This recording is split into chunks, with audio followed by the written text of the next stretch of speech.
سورہ بقرہ رکو نمبر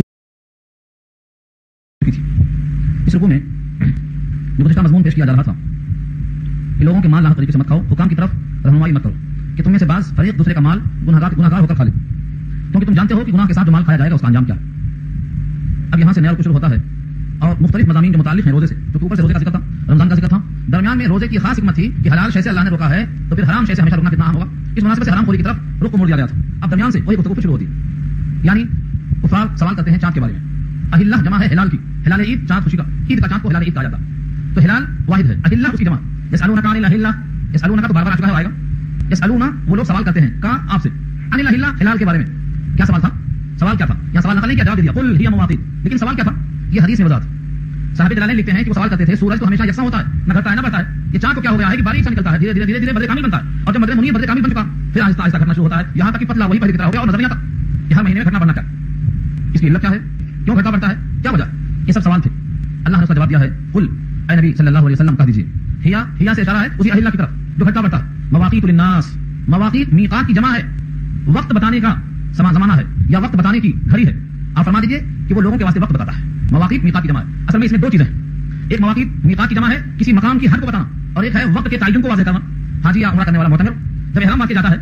تو کہاں سے احرام باندھے اور کہاں تک بلا احرام کے جا سکتا ہے، اس لمٹ کا نام میقات رکھا ہے اللہ نے، وہی میقات ہے، وہ میقات ہے مکانیت کے اعتبار سے،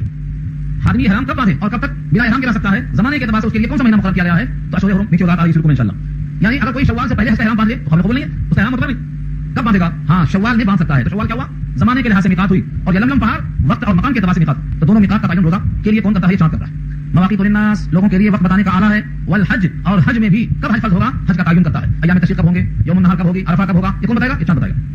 اسلامی تاریخ ہم نے فراموش کر دی ہے، اللہ نے بتایا ہے چاند کے نکلنے ڈوبنے کا مقصد یہ ہے کہ تاریخ استعمال میں آئے۔ آج ہمارے پاس شمسی مہینے کی تاریخ سب جانتے ہیں، قمری مہینے کی تاریخ کوئی نہیں جانتا ہے، سنت ہے یہ، قمری تاریخ کا استعمال کرنا سنت ہے یہ، اپنے کاروبار میں، اپنے گھر کے مشاغل میں، اپنے آفس میں، اپنے نجی کاموں میں عربی تاریخ کا استعمال کرنے سے برکت آتی ہے،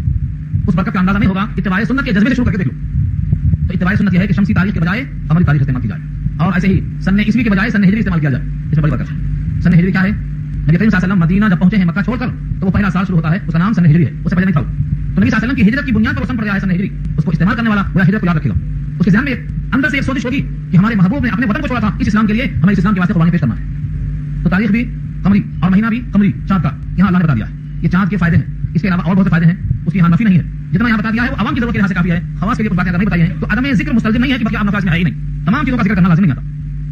اب چاند نکل گیا، لوگ احرام باندھ لیے، احرام باندھ کے نکل گئے، راستے میں یاد آیا کہ گھر میں پھانسی چھوٹ گئی ہے، اب واپس جانا ہے، تو کفار قریش کا خیال یہ تھا کہ اگر احرام باندھ لیے اور اب گھر میں واپس گئے تو احرام کی توہین ہے، لہٰذا وہ گھروں کو واپس نہیں جاتے تھے، لیکن اگر جانا ضروری ہے تو کیا کریں گے، اب یا تو دیوار میں سوراخ کر کے جائیں گے جس کو نقب زنی کہتے ہیں، یا چھت کو توڑ کے جائیں گے، جیسے ابھی چھت کو توڑ کے بینک لگا ہے چھتوں میں سوراخ کریں گے،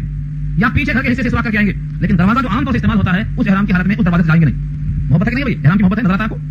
محبت میں یہ ہو رہا ہے، اللہ نے اس محبت کی چندی کر دی، دیکھو غور سے کیا فرمایا، گھروں کے دروازوں سے نہ جانا اور پیچھے سے سوراخ کر کے گھر میں اترنا اور یہ سمجھنا کہ یہ بہت بڑا تیر ہے، بہت بڑی نیکی ہے، بہت بڑا کارنامہ ہے، اللہ کی نگاہ میں اس کی کوئی حیثیت نہیں ہے، بیوقوفی ہے، صحیح یہ ہے کہ ان دروازوں سے ہی جاؤ لیکن دل میں تقویٰ رکھو، دل میں احترام رکھو، اس احرام کا بھی، اللہ کے گھر کا بھی، اللہ کے حکم کا بھی دل میں احترام رکھو، یہ اللہ کو پسند ہے، دروازے سے پیچھے جانا، پیٹ نہیں دکھا کے سیدھا سیدھا چلنا، اس کی کوئی اصل اسلام میں نہیں ملنے والی ہے، دیکھو یہاں تک کیا اللہ نے، ولیس البر بان تاتوا البیوت من ظہورها، ترجمہ لفظ کر دو، ولیس البر اور نیکی نہیں ہے، لیسا معنی نہیں، بر معنی نیکی نہیں، بان بئی طور کے تم تاتوا البیوت، تاتوا معنی آؤ، بیوت بیت کی جمع ہے گھروں میں، من ظہورها اس کی پشت سے، ظہور جمع ہے ظہر کی ذات معنی پشت، پیٹ کی طرف سے، ولکن البر لیکن نیکی ہے من اتقى جس میں تقوی ہوا، جس کے دل میں خدا کا خوف ہوا، واتوا البیوت اور آؤ گھروں میں، من ابوابها ابواب باب کی جمع ہے ان کے دروازوں سے، جس چیز کے واسطے جو چیز بنائی گئی ہے اس کا استعمال کرنا یہ بری چیز نہیں ہے، اس دروازے سے داخل ہو کے آؤ، واتقوا اللہ اللہ سے ڈرو، لعلکم تفلحون تاکہ تم کامیاب ہو جاؤ، معلوم ہوا فلاح اور کامیابی کی ضمانت تقویٰ ہے، اللہ کا ڈر ہے، یہ رسمی چیزیں اللہ سے اللہ کے خوف کو ظاہر نہیں کرتی، یہ تو بناوٹی چیزیں ہیں، مصنوعی چیزیں ہیں، ان کا کوئی اسلام میں مقام نہیں ہے، یہ واضح کیا اللہ۔ اب میں سوچتا ہوں قرآن کریم کی آیتوں کو سامنے رکھ کر کہ قرآن کریم میں صرف اصول بتائے ہیں اللہ، اصول، یہاں تک کہ نماز جیسی عظیم شان عبادت جس کو 82 کا کم سے کم فرض بتایا ہے، لیکن کیسے نماز پڑھیں، کتنی رکعت پڑھیں، ذکر تک نہیں کیا، کیوں؟ اللہ کے حبیب بتا دیں گے، پڑھ کے سنا دیں گے، لیکن ایسی چیزوں کو اللہ نے لفظوں میں جگہ دیا، کیوں؟ کیونکہ امت کے بہت سے لوگ دیکھا دیکھی اس کو ثواب سمجھیں گے، اور بھی ان کی رسمیں آتی ہیں، کفار قریش کے پاس ایک اور رسم تھی، ابھی آ گئے کیا رسم تھی، جب بھی کوئی طواف کرنے آئے تو اپنے ان کپڑوں میں جن میں عام دنوں میں رہا، گھروں میں رہا، بیوی بچوں میں رہا، غلطیاں گناہ کیا، ان کپڑوں میں خانہ کعبہ کا طواف نہیں کر سکتا، پھر کیسے کرے، یا تو وہ کفار قریش سے مانگے مستعار، اے قریش ہمیں کپڑا دے دو، ہمیں طواف کرنا ہے، اگر کپڑا کسی نے دے دیا تو اس کو پہن کے طواف کر لو، اور اگر کسی نے کپڑا نہیں دیا، کپڑا دستیاب نہیں ہوا تو ننگے طواف کرو، کپڑا میں طواف نہیں کر سکتے،